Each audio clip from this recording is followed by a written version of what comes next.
the Fantasy Footballers Dynasty podcast with Borg, Betz, and a baller.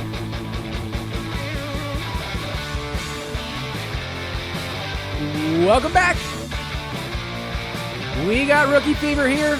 It's Wednesday, August 20th. Fantasy Footballers Dynasty podcast. I'm your host, Kyle Borganoni, and I am joined by Matthew Betz and Mike Wright. It is rookie season, Good morning, boys. everybody. I mean, it is. Are there any rookies right now that aren't set up to make the Hall of Fame? I mean, it feels like if you're a rookie, you're headed to the Hall of Fame right now. There's one. There's one. Oh, no. Don't. Oh, no. Kyle, don't open the show that way, man. Come on. The problem Betz, it couldn't be more over. It's done. So over for Jack Besh. It's like the problem was they were already fitting him for the jacket, and I don't know what happened in between. No, you know what the problem is? The Raiders. How does anyone draft Jack Besh in the second round and not figure it out? There's no way I'm putting any blame upon our beloved Jack Besh. This is all the Raiders and Chip Kelly. Can't figure it out. The other day, Mike and I were going back and forth, and I really was like, Mike, I'm just so sad about this. Dude, I am too, man. And we were like trying to figure out, well, he doesn't really need this role. Really, he's going to grow into something else, and that's what the team needs. But we are He's gonna faced. be a kick returner. That's what's going to happen. Is he's just the gunner on punt team. yeah, he doesn't even return. Oh, It kind of feels like we could man. have a Ben Sinnott part 2 here with, remember, like, obviously he did literally nothing the entire season. And then in the playoff game, I think it was against the Eagles, right? There was the fake, the fake punt. The fake punt. Like, there he is. Yeah, but I don't know Senator. why you gotta bring up Ben Sinnott, who got one target on Monday night. We call that, Mike, in the biz, a post-hype sleeper. Okay? So, Okay. never lose faith. All Also, right, so we're gonna Trey Lance has looked very let's- good this preseason. Just throwing that out let's there. cast aside. Let's cast aside all the players that are causing us pain and rookies, because everybody and their mama right now is hot and heavy for rookies, but specifically a rookie. There's one. Guys, Bill Croskey-Merritt. that's exactly how I read it too in my head every single time. we were going over it at lunch, and Schneider suggested that, and I was like, "Oh, dude, I'm a Bill Croskey. Exactly. I'm so in on this." Could you? Okay, so preseason, we talk about preseason hype. Jason actually brought that up as in the tips and tricks episode.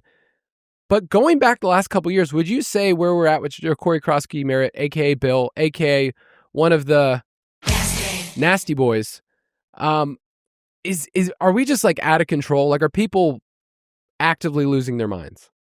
I will jump in here. I will say yes and no. I will say yes from the standpoint of, he's still a 7th round running back selection. That does mean things. That means that every team passed on him multiple times, including the team that he's on. Teams get things wrong.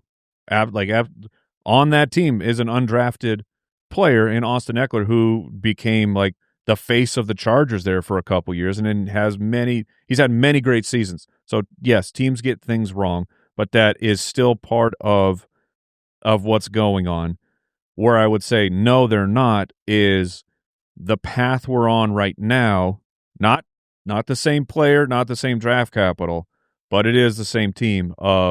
This was similar with Antonio Gibson, where when he was drafted in the 3rd round, and they said a lot of good things on him, and the word out of Washington just kept being very, very positive on him. And then one day we woke up and they had cut Adrian Peterson right before the season started, and all of a sudden Gibson is the guy. Like, with what's going on with Brian Robinson, which at the time of this recording, we're still living in the rumors from the bushes that Brian Robinson is being shopped or potentially going to be cut. Nothing has happened as of now, but so I will agree with the Bill Croskey crowd of, it's shaping up like he might be the starter, but we still have a ways to go for that to happen. Yeah, I think it's one of those situations where you want to be actionable, obviously, but you don't want to overreact and like double and triple count. Like, we already have the Brian Robinson rumors. And so, of course, everybody's saying they're doing this because of Bill, and he's that good, and he's going to be this team's lead back. And I think that is a world that obviously exists. The other thing is that we don't even know how good this player is. And there's a lot of people already like victory lapping. I was right on him. He's going to be incredible. This is headed in my direction. I saw people last night, recording this on Tuesday. I saw this last night on the Monday night game. They were like, man, he's so locked in. They iced him after, 2 touches. He's not even playing anymore. And that was before halftime. Then he comes out in halftime. He's like running into the fourth quarter, right? So there's room to go for this to continue to kind of trend the way that you want it to if you have Bill. Which if you have Bill, you should feel incredible right now. Yeah, congratulations. He was free, probably undrafted in a lot of rookie drafts that are, 4 rounds or something. So if you have him, like you hit already. You have a profitable investment. Whether you want to flip that for something else and just kind of say the hit rate on these guys, generally speaking, is quite terrible. So you could probably profit now. Or if you're a contender and you want to hold and say, look, I could have the starting running back next to Jaden Daniels, I also see a world that's a savvy move too. So I think this is like a risk dependent, like what type of dynasty player are you kind of thing for how you want to approach this. But we don't know. Nobody knows where this is going to go. I just think people have gotten way too far out over their skis in both directions, saying like, this is definitely going to work or no, it's definitely not. We need to leave our minds open to a range of outcomes here. And oh, by the way, like there's other running backs on this roster, and Austin Eckler is a guy that I think is going to touch the ball more than people realize. So yeah, it's a really fun story. And Kyle, I mean, we didn't even start the season, and your nasty boy is already the nastiest of the year. I mean, this is probably like the hit of all time for the nasty boys. But yeah, it's fascinating. Whoa, sir. That's what they're saying. That's what they're saying. Rico Dowdle was on the show last year. Okay, Let's take it easy. Rico was pretty good. My guy actually finished top 25. My personality, and you guys, you two definitely know this. The last week or two, I've actually gone the opposite. I was like, I actually kind of don't want this to work anymore because it's too cool. It's too cool. Everybody's in on Bill. He does have a really good drop on the show, so I'll give him that. But Mike and I were looking through 7th round running backs because the name that gets thrown out is Pacheco, who as a rookie was the RB36. He averaged 7.6 fantasy points per game, people. Let's just remind ourselves, Pacheco is the best of the best for really the last 10, 15 years. You have to go back even further to find any 7th round running back that became good at some level. Now, there was Peyton Hillis who got a Madden cover, which is pretty cool. Yes, he did. I mean, yeah. And then it's like Rashad Jennings, Justin Forsett, Ahmad Bradshaw. Like it's a pretty small group that was relevant, but as a rookie, it's been Pacheco, and that's about it. And I think we need to realize, like, we're getting out ahead of what we think should happen or what we want to happen in Dynasty. And so that's really what I'm pushing back on. And in the game, if you watched it on Monday night, he had the run, which was a pretty big lane to run through. The run was like, it was the worst case scenario for both sides of the argument of, like, if you're in on Bill and you see this, 20, what I think is second carry, maybe first or second. Second. It's a 20-yard house call. You're like, unbelievable. He's Bill. And then if you're on the side of like, we need to be careful. I mean, that play, any running back on Washington would have scored on that play. And like and we're saying all this, I'm not a Brian Robinson supporter. If you listen to the show, like I've never been in on Robinson, mostly because he was drafted in to steal the job from my beloved Antonio Gibson. So I never gave him a fair chance. But he has been talking Robinson, like the definition of just a fine. He's fine. Like a couple big plays here and there, a lot of but the way that was blocked by Washington against the Bengals, any professional running back who is not just the slowest of lumbering players would have scored on that play. The other carries, he was at 1.8. It's a small sample size. I don't use preseason statistics really to justify whether a player is good or not. It's more of understanding if this is where people are at and this is where they're expecting things to go, you can capitalize. So, Betz, I know during the game, you traded him away. I did, yeah, and it's a team that has some solid running back depth, so it wasn't like I was necessarily relying on him. But I flipped I flipped Bill, almost said his real name, Bill, for essentially for Zay Flowers. It was Bill and a 2028 second. So the other guy was like, hey, I want a little something extra. We worked out a deal, and that's kind of what we came to. I'm not a huge Zay Flowers is going to win you your league type of guy. I know there's a lot of Zay supporters out there. I think he is like a solid wide receiver 2 flex caliber type of guy most weeks for you. But he's a first-round NFL wide receiver as far as the draft pick. His yards per route run, his peripherals have all been very good over the years. Like, I understand I could, air quotes, lose the trade, right? Like, if Bill becomes the next great day 3 running back that hits for years to come, that trade probably looks silly. But for me, it's just a probability game of like, those guys often don't happen, but I know what I have in Zay Flowers, and so I made the deal. And what's funny is I posted that on Twitter as I said that, and there was everybody in the mentions was like, super bullish on both sides. Like, people were like, dude, what a great trade. Other people were like, you idiot. Bill is going to be the next guy, like next thing, like you're trading too early. So it's crazy where people's opinions are. And it's kind of a fun reminder, like dynasty evaluation, is so subjective and changes league to league, manager to manager.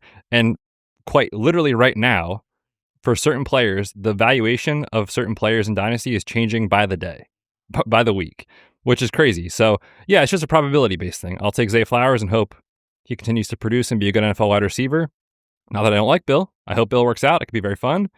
It's just to capitalize and kind of take advantage of the moment. And we talk about that a lot in dynasty trades. He's more than a player at this point. He's like a way of life. He's an icon. Like, it's like Bill, like T Swift, like Pedro Pascal's in every movie. But like, we're just in a different season right now. Who's hot? I'm thinking about talking to my family later. They're going to ask me how the podcast went. I spent the first 15 minutes talking about this guy named Bill.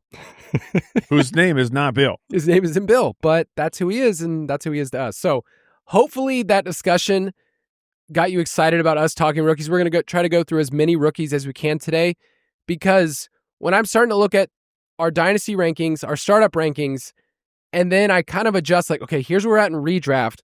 There's this groundswell of like, okay, this is what people think about this player right now. So we all like Travion Henderson. Mike had him in a different stratosphere for a while.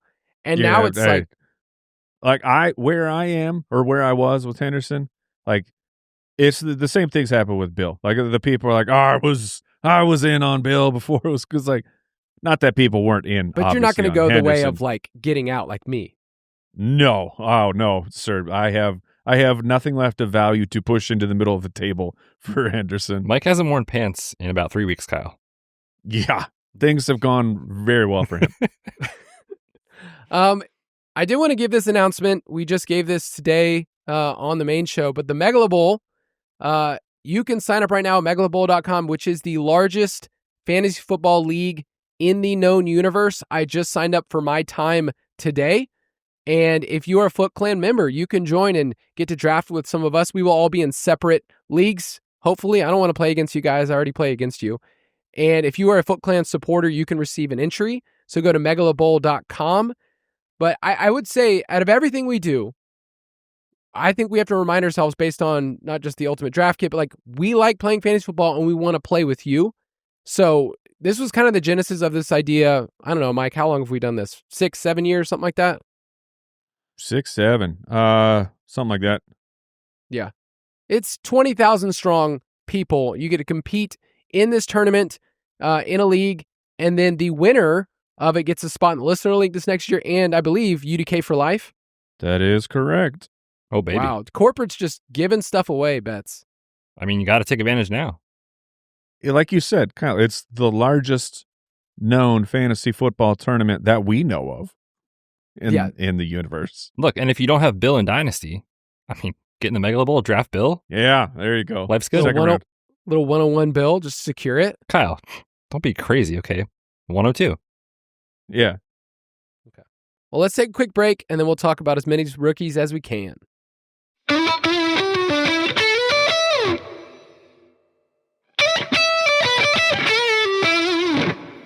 I was thinking about how our podcast builds throughout the off season, because when we turn the page every single year in January and February, all we're doing is scouting these players and thinking about them from where are they going to get drafted. We did a ton of research this year on, team visits and where do they fit with certain teams. And then we have the draft. And so it's like this continual build. We're at this point in August where if you're not excited about this year's draft class, like, I don't know what you're playing, especially this year at running back. I have players on my team that I'm like, right away, I'm expecting contributions from these players. And then there's some deep wide receivers in this group that I'm excited to talk about. We will not spend any more time talking about Bill unless the Twitter universe just says we have to. Like, maybe there's some news they unearthed today during the show. Right. Yeah. I mean, we could get the release. We could get, hey, he's the starter. I don't think we're going to get either of those pieces of news right now, but could happen. Yeah. And the tight ends, like, I've been talking about Tyler Warren pretty much every single day, trying to convince Betz that he's a really good player. He played at a really good school. And I have him in so many different places right now. You did jump in front of me in a league and get him in a trade, bet, so I was kind of mad about that. But Tyler Warren, like, I've been literally researching Tyler Warren. Andy, he's one of Andy's my guys. Like, there's just so many rookies to talk about. So let's dive in. Rookie Fever. We're going to go position by position, but luckily at quarterback, we get to go pretty quickly. We really don't have to talk too much. I mean, I want Milroe to be a thing this year. I'd love to talk as much Milroe as possible, but I don't know if it's super beneficial. Let's focus on Cameron Ward. And by the way, he is Cameron everywhere. Okay, now. we are officially Cameron. Yeah, this is a silly thing, but whenever somebody changes their name, like Trey Harris, has the like apostrophe. Uh-huh. Yeah, Kyle Pitts is Kyle Pitts Sr. It messes up everything on our website. Oh, everything breaks. So Cameron broke things for a little while. Cameron, what are your initial thoughts? I'll start with you, Betz, about Cameron Ward, and what do we want to see right away? It's like, yes, we got the draft capital. Yes, we love the fact that he could create and monster production his final year at Miami. But like, what do you want to see right away? I have their schedule in front of us too, but like, what are you most interested in looking at? Yeah, I think if you go back to kind of his the conversation we had on the show around him before we knew he was going to Tennessee, there was a lot of pluses and minuses, I think, when you kind of looked at and watched him play, and there was a lot of risk reward type stuff where it's like he doesn't really want to check the ball down. He's really trying to, be a big game hunter and push the ball downfield, and he wants to create these exciting plays. And the question we had at the time was like, well, that's great because it works in college, but like, is that going to work in the pros? And obviously it's a very small sample size. He's played like 2 drives in both games, but in the preseason, he's shown some really nice anticipation and timing with Calvin Ridley. Now, Ridley did not play in the second game. He was throwing to Van Jefferson, who can't catch a cold in January. Poor guy. I know, I feel bad for Van. He's living off of that McVay drafted him. That's like his claim to fame. So I do have question marks in terms of like what is the actual ceiling for this player in the first year? Because when you're throwing to guys behind Ridley that, let's be honest, aren't really going to move the needle, we're not sure about the rookies. We'll see how those guys perform, but the team doesn't have like a legit second weapon. So if Ridley stays healthy and Cam Ward is, what he was in college and can push that ball downfield to Ridley behind what I think is going to be a sneaky good offensive line. This is the second year of the offensive line coach being there. They put a ton of investments in the O-line this last 2 off seasons with the new coaching staff. I think it could work. I'm just not sure how much he's going to run. And then, like I said, for that second weapon in fantasy, we kind of need that to get like true difference makers. So if we're talking Superflex, I think we'll have a solid QB2 on our hands. I'd be very surprised if this is a top 12 guy in his rookie season, just because of the fact that, the weapons are an issue. The scoring expectation, when you look at like Vegas win total, stuff like that, that's an issue. Not a huge scrambler. So all in all, like, I think we've seen so far through the preseason what his strengths are, and hopefully he can just kind of build on that through the first year, and we'll see where it goes from there. I feel like this team is going to look at who they have and go, okay, we have 1.5 playmakers. That like they're just short another guy, and hopefully one of these rookies is one of those dudes. But like, my biggest issue is that for development for a young quarterback, they need a system that they can have 1 or 2 or 3 years in. Like, the best part about Bryce Young is that we're now looking at year 2 Dave Canales, and you saw what he did down the stretch. I don't know if this coaching regime is going to be here next year. And in my studies over the last decade, of all the quarterbacks taken in the first round of the NFL draft, there's 35. It's basically been a 50-50 shot if they have a new coach. So does Callahan keep his job if they end up with 5-6 wins? Or are they just going to re-roll? So, that's outside of his own skill. But Betz is right. Like, he only ran, his highest rushing yardage share in college was 8%. And no quarterback who's been under 10% has ever run for more than 400 yards in the pros. So if he's like, I don't know, Mike, you can look up what he's statted, but I feel like he's one of those guys going to end up like 200, 225 in terms of rushing yardage. And that's not a difference maker at all. No, I have him under 200 yards. Kyle, I was interested. Did you, with all of the docs that you have in front of you, you may not have this one, but has there ever been a rookie top 12 quarterback that finished with under, say, 200 rushing yards? We have to find that threshold to truly go with, but I don't expect I don't expect him to like all of a sudden surprise us and hit 350, 400. So it would be pretty shocking for him to make a leap as a rookie, and especially with the cast around him. Herbert was at 185 and he threw for 25 touchdowns. So he's the only one here. Stroud obviously had a crazy outlier year. He did it too. But other than that, it's like. But I'm saying, where was Herbert year one? Where did he finish? He was top 12, and so was. He made it in. Okay. Oh yeah. So QB 9. That's what I'm seeing. Yeah, I mean. Wait, you're saying no?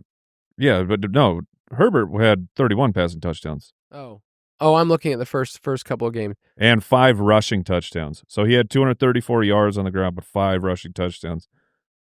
Oof. Okay. I mean, that's your back door. Is they get near the goal line. Maybe Ward's not a big scrambler, but he sees something and he has an outlier year with that. It gives you 3 to 5 rushing touchdowns. We talked about him in kind of the same light of Caleb Williams.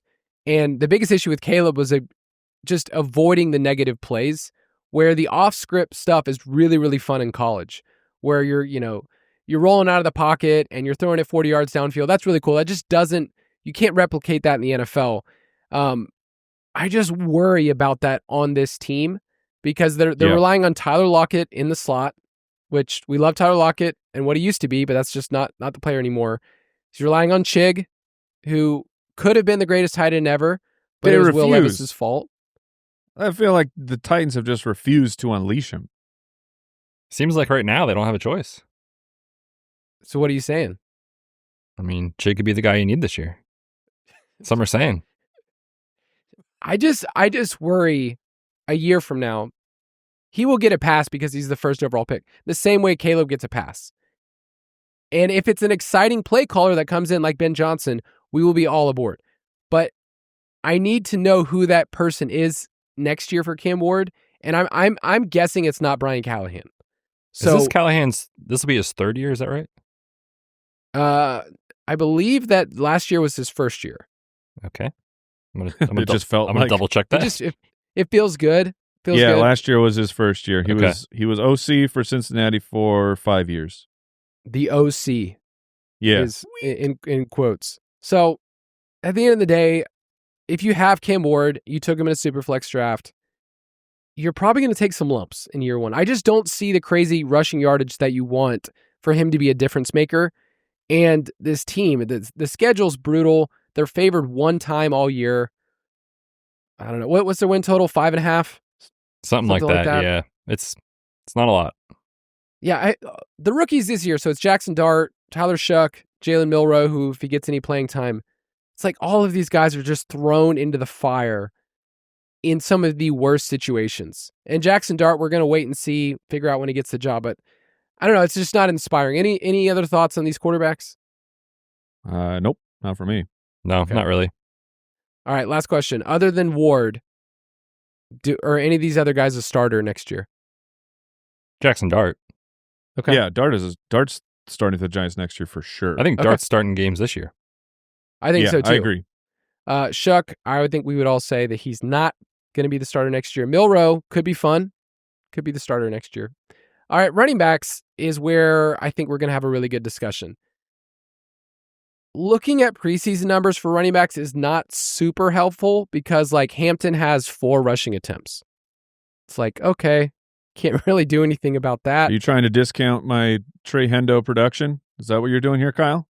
Ooh, that is some good stuff, though. I see right through you. Well, okay, so here's a cool little stat about Henderson is that he played a ton of first downs. And what we were told early on is like, okay, well, this guy is just going to end up being a third down back only. But like his skill set in year 1 could morph into a guy that sees 15 touches a game. So I don't know what you have him statted out for, Mike. And it's really hard for us to say like too much. Good, very good. But I still think we think Ramondre is going to see some goal line carries.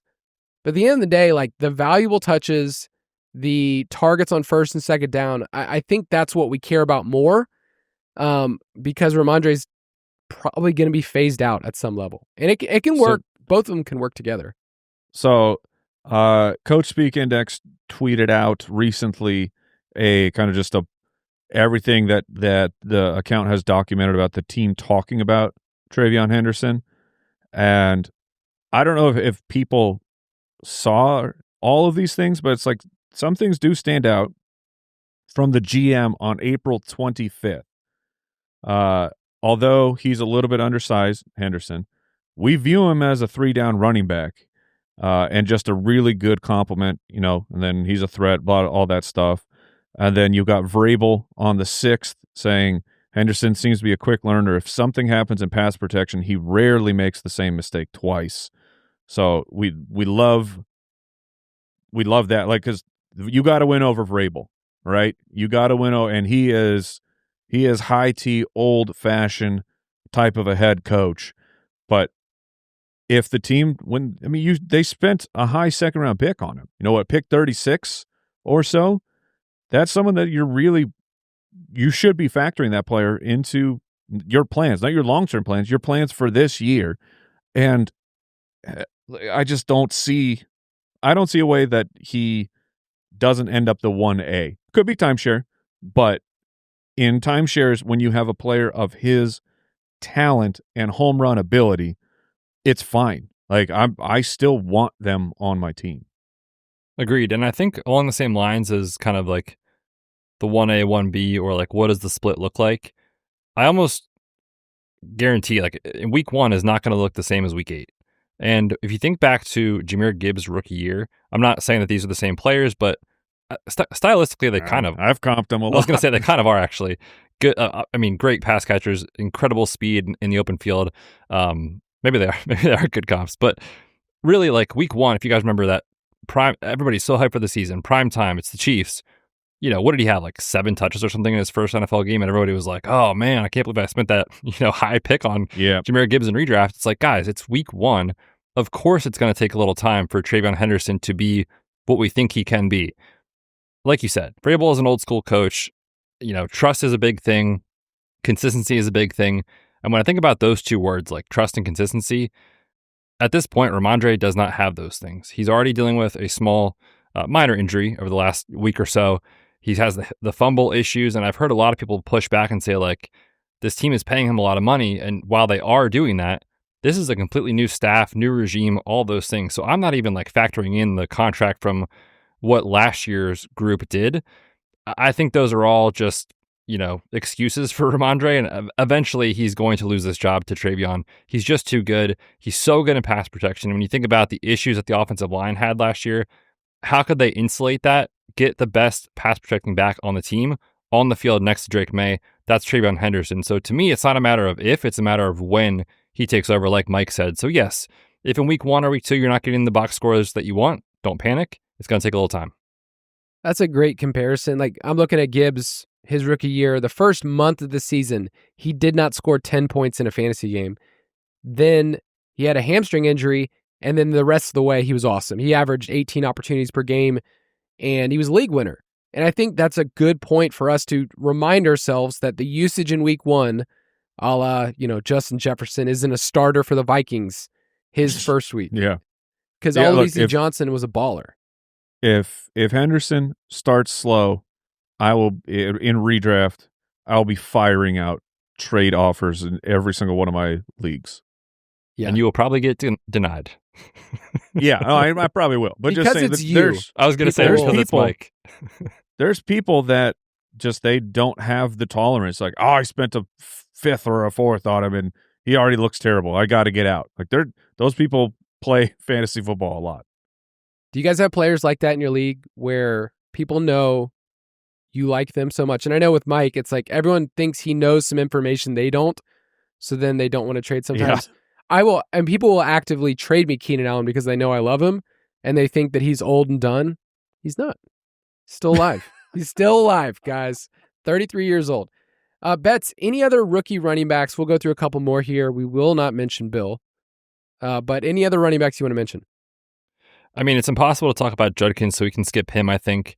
I mean, the RJ Harvey and Caleb Johnson discussions, I think, are really interesting because those are two guys that, similar to Travion, I could see the first month being really, really slow for those guys. Like, Caleb's kind of stuck right now, it seems, as like they want to give him volume. And when they did the draft, like all Mike Tomlin said about this guy is we view him as like a volume back, like directly said that like 3 or 4 times.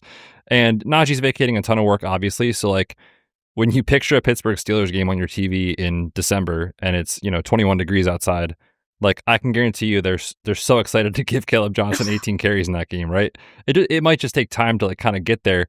And I've heard a lot of people make this argument as well for Jaylen Warren in his pass protection skills.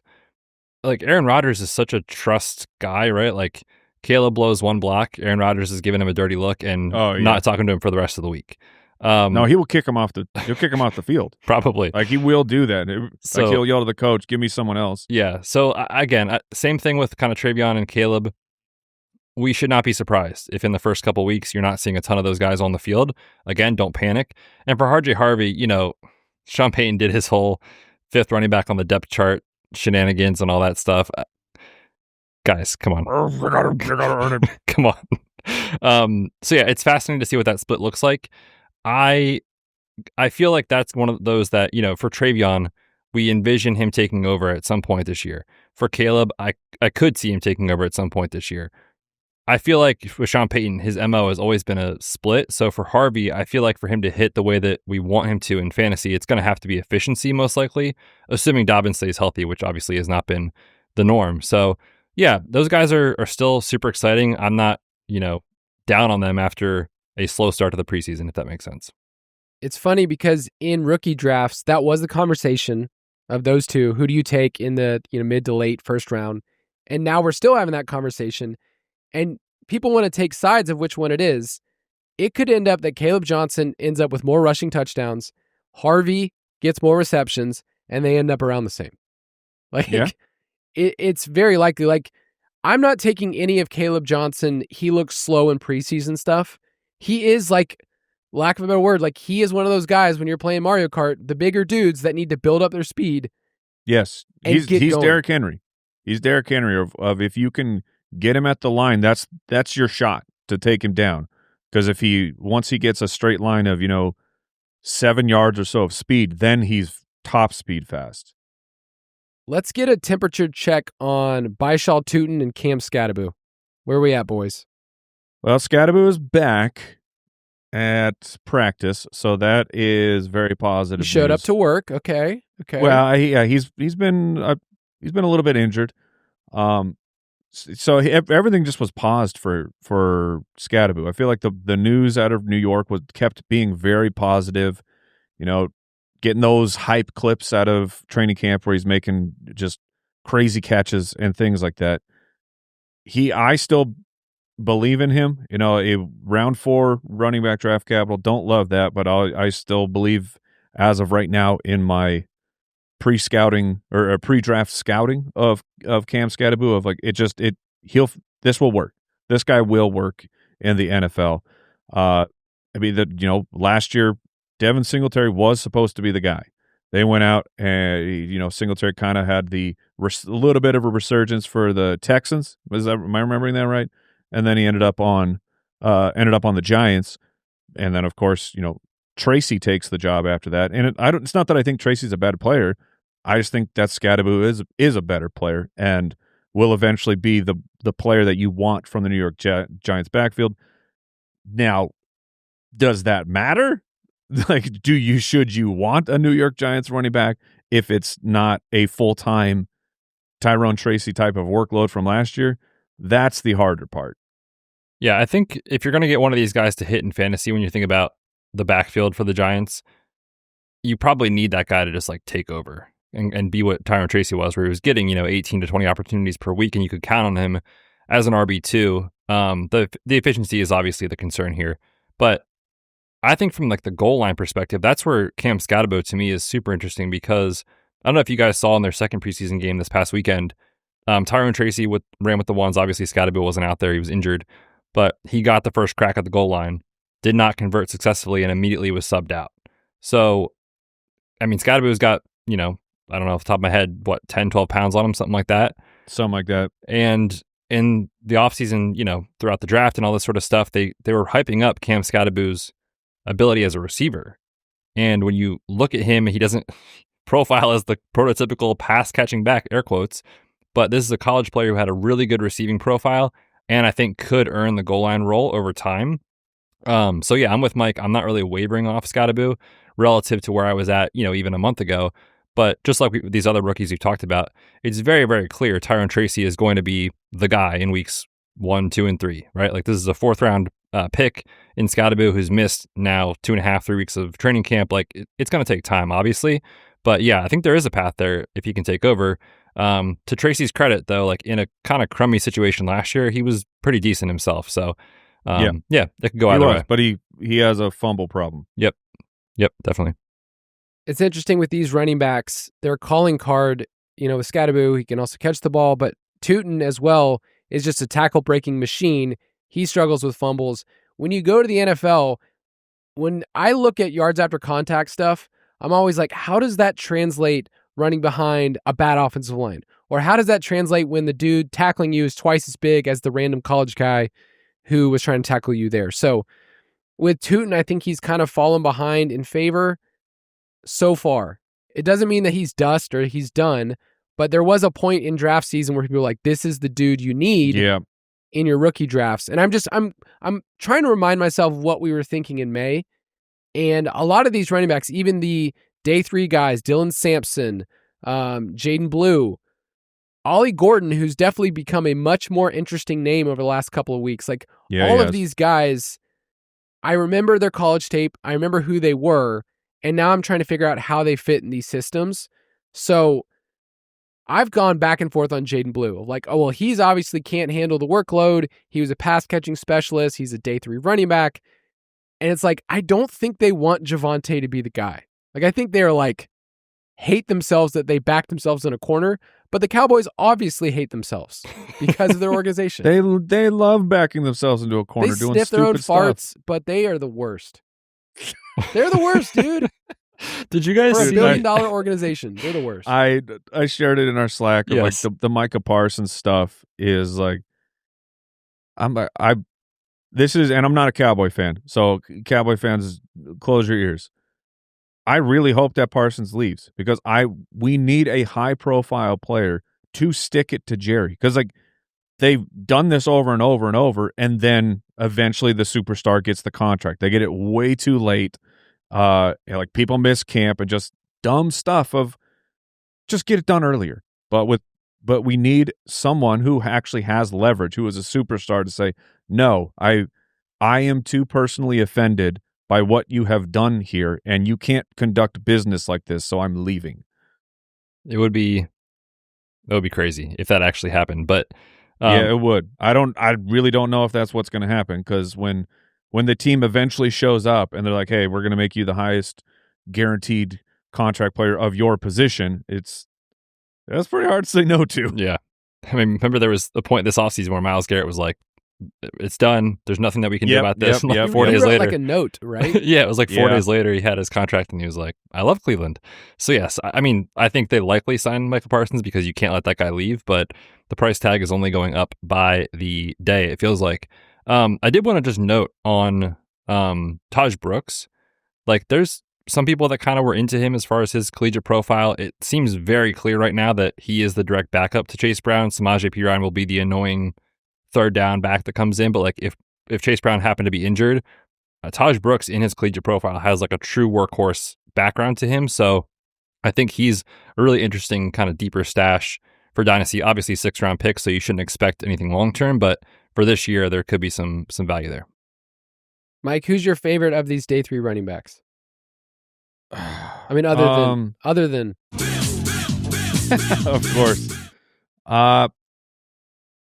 Man, my favorite, just situationally, oh man, I'm trying to run through them right now. Like the situation for Monongai, or Mononogai, as we call him on the main podcast, of like the news on Roshan is just weird, and he's not been talked about very much at all. There's some injury stuff going on, and if you're RB2 for behind DeAndre Swift on an offense that could improve drastically, I know you're a round 7 guy. While we're talking about Bill taking over, wouldn't shock me to see Monongai take over DeAndre Swift's job after the way that Ben Johnson worked with Swift in Detroit, and then just the dart throw on Woody Marks because he's on the Houston Texans, and who freaking knows what's going on with Joe Mixon and that foot, and does anybody on that team have juice? So I'm not like pushing all my chips in on Woody Marks, but I would love access to a path to a starting role for the Texans. Yeah, and that's what you're doing, is you're looking at a player and saying, I'm not crowning him the future start of this team, but he could work his way, and that's a really good situation where a year from now, Mixon's not on the team, Chubb's not on the team, and Marks has a role there. I just wanted to highlight DJ Giddens. I almost feel like he landed on the wrong team for year 1, where like if he was taken where Gordon was taken, I'd be like, that is the back they needed around the goal line. And Gordon can still be that guy. But like DJ Giddens, I think, was a talented player, went to the Colts, 151st overall. I think he's the direct backup to Jonathan Taylor. And I just wanted to highlight his skill set because he was like, I loved his production profile, liked his tape at Kansas State. And I think he's someone that you might not see a ton in year 1, but I think if he was given the opportunity, I think he could handle a full 3-down workload. Yeah, agreed. All right. Let's take a quick break, and then we'll talk about wide receivers and tight ends.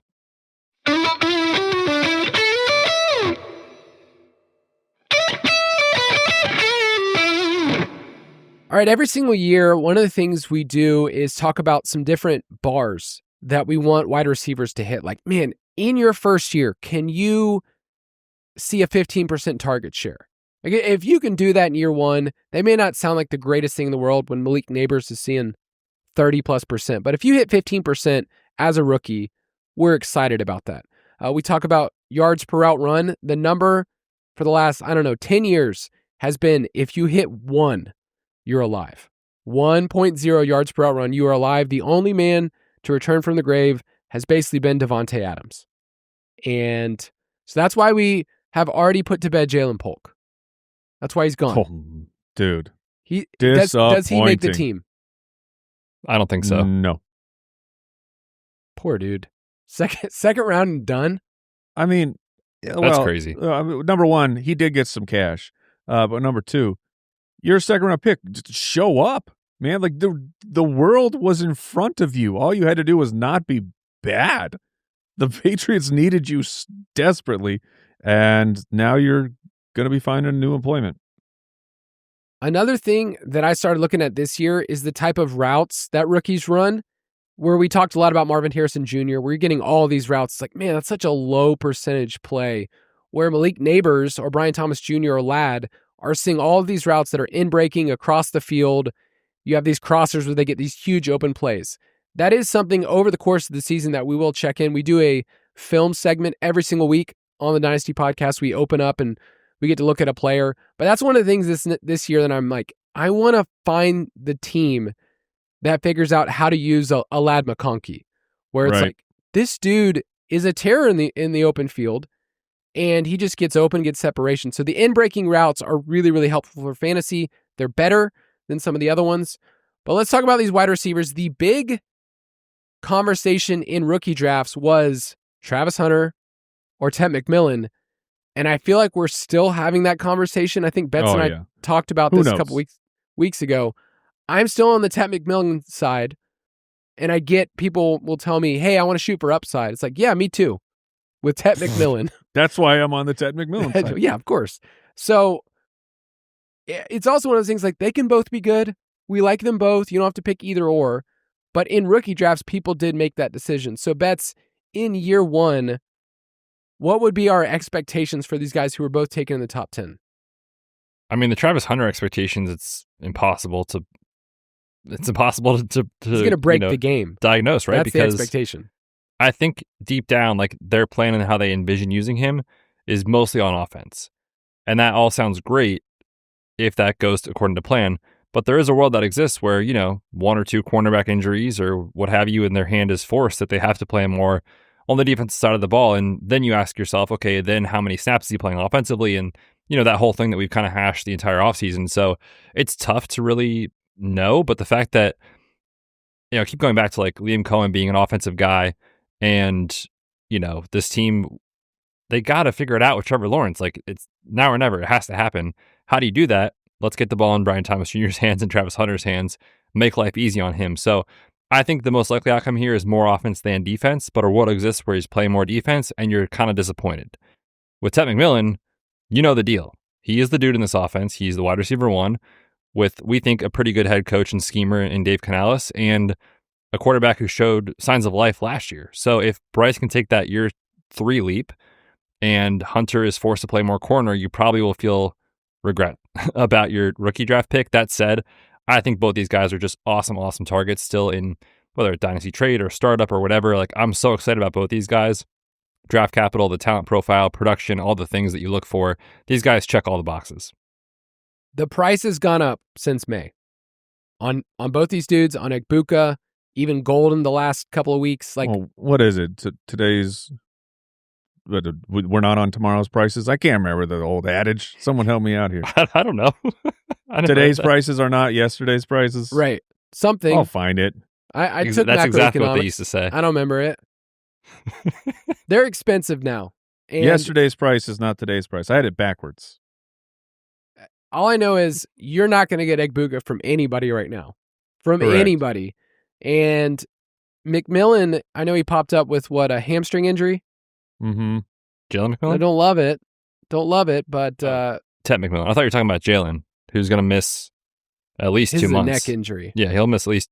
And this, like, it's so funny with Egbuka because, like, if you remember the conversation was like, is this a JSN-esque year one where it's like, he's good, but man, like, there's a lot of guys here, and slowly but surely, the seas are parting for Egbuka to just take control here with, Godwin.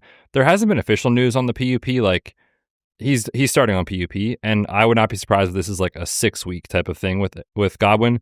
And then, 3 or more weeks to ramp up? Like, how long does that take? Before you know it, it's November, and Godwin is still not 100%. And then McMillan's out till at least week 9, we're getting reports of. So it's like, man, if Egbuka is any good at all, and he produces in the first couple weeks of the season, the team cannot take him off the field. Nope. The numbers, just to give them to you, over the last decade, if you're a first-round wide receiver, the average targets per route run and the average yards per route run is the stuff that we look at all the time, is about 21% of your routes you want to be targeted and 1.70 yards per route run. That's the average. That's not saying here's the only bar, but we like seeing that in the first year. Now, you might take those statistics and after week 1, be like, this guy was on the field a ton, he wasn't targeted a ton. You got to give yourself, I think the number is like 10 games to where those statistics really like stabilize. So for a lot of these guys, we expect a slow burn of them to be more and more involved. But the first couple guys like Hunter, McMillan, Egbuka, I expect them to see 5-6 targets right away per week. Golden, I think, is the mystery box because nobody on that team last year saw a huge target share. Like no one saw 20%, which is like, I mean, that we're not asking for much there. I don't think we're expecting that from Golden right away, but I look around at the team, I'm like, I like Kraft. I don't know who else is fun in the open field other if Reed's hurt. And Golden seems to be playing his way in every single quote and everything that the team's saying, like, we drafted him with a purpose in mind. And you love hearing that as opposed to he's fast. Like that's not what they're saying. They're saying like he's a good route runner. So in year one, any expectations for Golden Mike, like anything of like, if he, let's say he put up 806, would that be like, wow, you surpassed what I thought you would do? I think 806 would be pretty exciting. If you have followed the show, the Dynasty Pod, we were on team. We didn't really like Matthew Golden very much. And then the draft capital happened into a spot where you really got to start paying attention. I felt like right after that, when rookie drafts were going on, it was still a tough evaluation of can Matthew Golden really become a true number one? And I'm still on the side of I don't think he can be a true number one, but that doesn't mean he should be off your board. Like he can be a very usable, he could be like a wide receiver 2 type of a player. But even though the pub has been great, I still don't I'm not desperately trying to get Golden in Dynasty right now. And I could be very wrong on that. I think I've been fine with the redraft price or the best ball price, but I'm not willing to say in Dynasty, here's who he will be. And I could eat crow on that. I could look back and be like, hey, I held to my priors too much on this player, and he's that dude in the NFL. And, screw the spreadsheets kind of thing. But I'm still going to wait on there. So beyond the top guys, we kind of expect them to be good. They were drafted to be good. Let's talk about some day 2 or day 3 wide receivers that people might be excited about.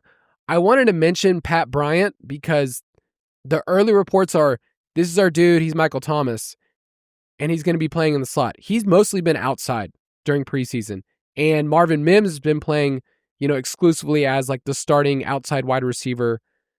So I feel like Pat Bryant right now, I don't have a lot to go off of to say right away he's going to be this dude. I do have a lot to go off of other players making impact either in preseason or just in the rotation. So we can bring up Isaac Tesla. It's funny how he's morphed into Mike's secret favorite obsession right now. Because when I posted about it, apparently I took him way too early. People are really coming out of the bushes for that. I'm like, because I made it a jokey tweet about how he's going to end up being the greatest 3rd round rookie pick of all time. If you're like, you took him in the 3rd? And it's like, well, first off, my rookie draft is 3 rounds long, and I had the 311. And also, who knows what they're doing at the 311? Yeah, it was weird what people were saying, but I took him at the 311, and specifically because of Dan Campbell.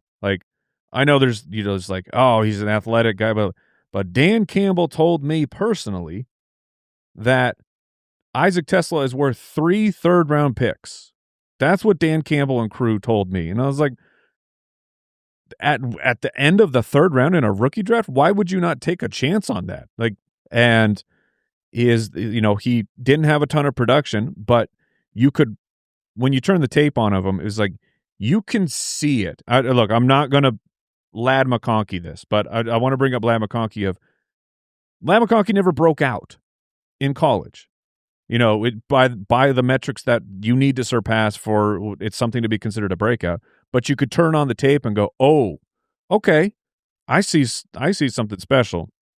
Lad McConkey, much, much better prospect than Tesla. But I'm just making the comp of there's some guys that you can see it, and then when a team confirms with their actions that this player is interesting to them, and then you compound it with Jameson Williams, is he going to still be on this team? Is he going to be traded? There was a lot of reasons to be more in on Tesla than we should have been, which I bet if rookie drafts are going on right now, people aren't drafting him at the 311. He's going way higher now. And he's flashed a little in the preseason, which that's exactly why. Yeah, is the he's already shown you it would be shocking to me if he's not the wide receiver 3 on this team sooner than later. I agree. I think he will take that wide receiver 3 role. The question for fantasy is what does that mean, right? Because you have obviously 2 incredible wide receivers in Amon-Ra and J-Mo, and then you have Laporta, who's great, and you have Gibbs, who's arguably the best pass-catching back in the league. So it's a very thin needle to thread for fantasy. You probably need a couple things to break right for you as far as injuries and that sort of thing. But, I mean, a solid bench stash at least, or if you have a taxi squad, like, he's shown enough, and I agree with you, in the last couple of weeks that he should be on your radar, that if something happens to one of those guys, like, he'll have an opportunity. I think it's only a matter of time before he does take that wide receiver 3 role. Yeah, there are spike weeks that we know have existed. Tim Patrick, Khalif Raymond, rando guys for that offense that can spike up. So I think there's a role there where maybe 2 months ago I was like, what are they thinking? Like what are they doing? Not just like picking the player. That's a different conversation. It's the draft capital from building a team saying we're going to throw away these future thirds because we have to get this guy when, you know, it's not exact science, but like it doesn't seem like he was as high on other people's boards. But right. But I mean, so, you know, a little bit of a different scenario, but when they took Gibbs in the first, like way earlier than we thought he was going to go, that was a big surprise.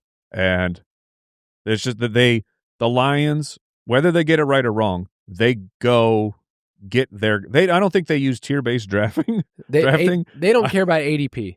No, they Brad just Holmes they did go not buy get the UDK their this guy. year. Brad Holmes is not a fan of the UDK. He's not in there. He thinks Dynasty ADP is a myth, which it could be if we're honest. Could be. There's a couple other players that we won't go into because I know on the main show we're going to be talking about some of these other day 3 or round 3 guys. Kyle Williams, I know somebody that Mike's going to talk about this week. Little pro tease there. Let's finish with the tight ends because here's what I want. We know that there are 2 elite tight ends that you're really excited about, but for all the other guys, Mason Taylor, Terrence Ferguson, Elijah Arroyo. Excuse me, Mason Taylor had received his nickname today on today's podcast. Meowson Taylor. So mid-show, that's happening, and I'm there, I'm listening the whole time, and I'm like, how did we land here? Just let it happen. Kyle, like all my jokes, things must be multi-layered deep. And I brought up again I was saying nice things about Mason Taylor. Like, he's a good player.